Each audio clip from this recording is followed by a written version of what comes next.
الله والحمد لله والصلاة والسلام على رسول الله صلى الله عليه وآله وسلم. الله رب محمد صلى عليه وسلم. نحن عباد محمد صلى عليه وسلم. Honorable and respectable elders, brothers in Islam, lovable youngsters who have gathered here, our purpose for gathering has been highlighted very eloquently and comprehensively by Maulana Shahid Ali.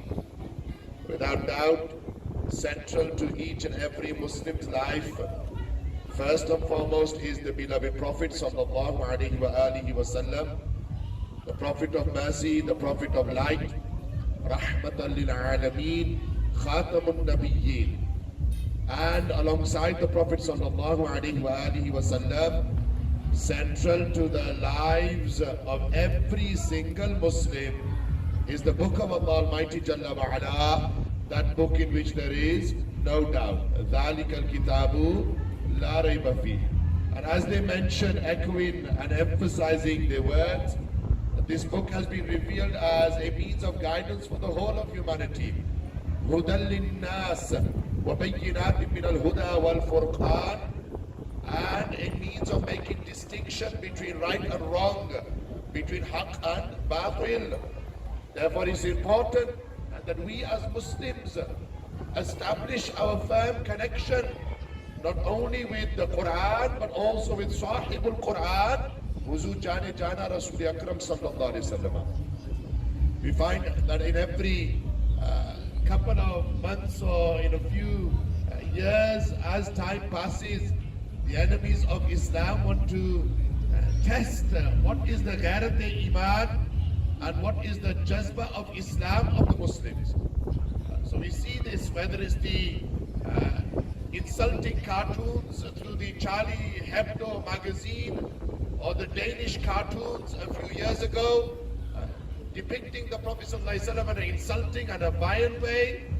We've seen this recently with the Lady of Heaven film that was released last year, insulting and disrespecting the noble companions and the esteemed family members of Rasul Akram sallallahu alaihi wasallam. And recently the enemies of Islam, and I wouldn't say just the enemies of Islam, but also the enemies of humanity as well, those who are threatening the peace within our communities, within society at large, these individuals who are a danger to society, who in the name of freedom of speech are inciting hatred and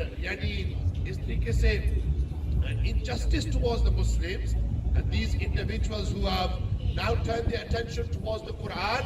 It was just before Ramadan started that a far right-wing extremist wanted to come to Wakefield and burn a copy of the Qur'an here in Wakefield as well. And thankfully at that time, the MP of Wakefield and members of the parliament in this country stood up and did not allow this individual to come and incite hatred within our communities.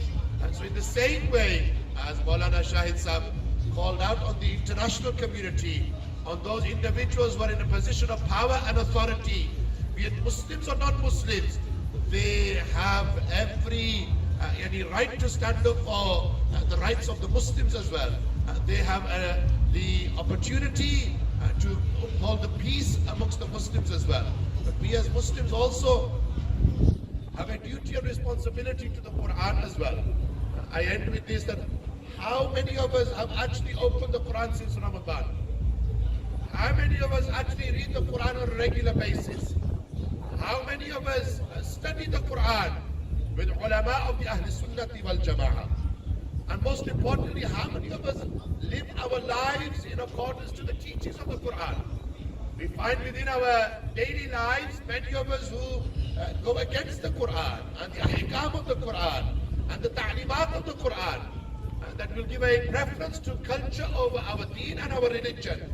This is why, first and foremost, we have a responsibility to rectify our own state. إِنَّ اللَّهَ لَا يُغَيْرُ مَا بِقَوْمٍ حَتَّى يُغَيْرُ مَا بِأَنفُسِهِمْ.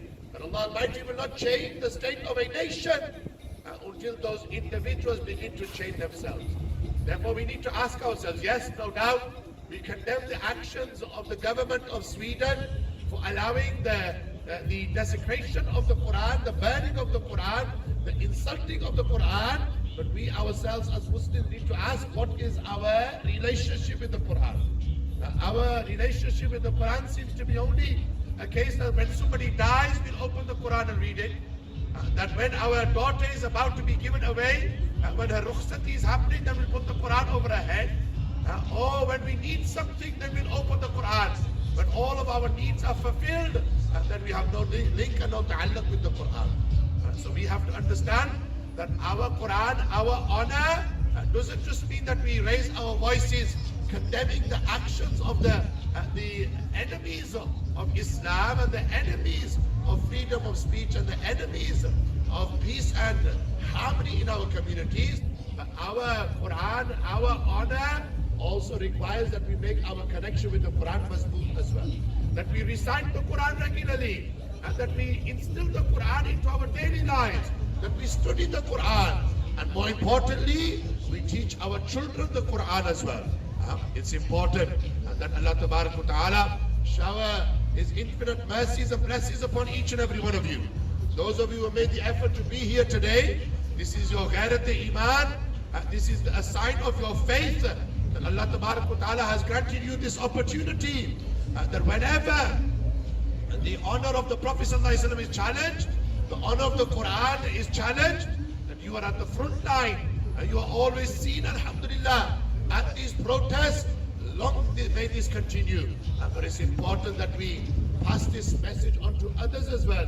Allah Ta'ala grant us the tawfiq and give us the opportunity and the ability to uphold the honor of the Quran and the honor of Sahib al-Quran, Huzu Jana Jana Rasul Akram Sallallahu Alaihi Wasallam.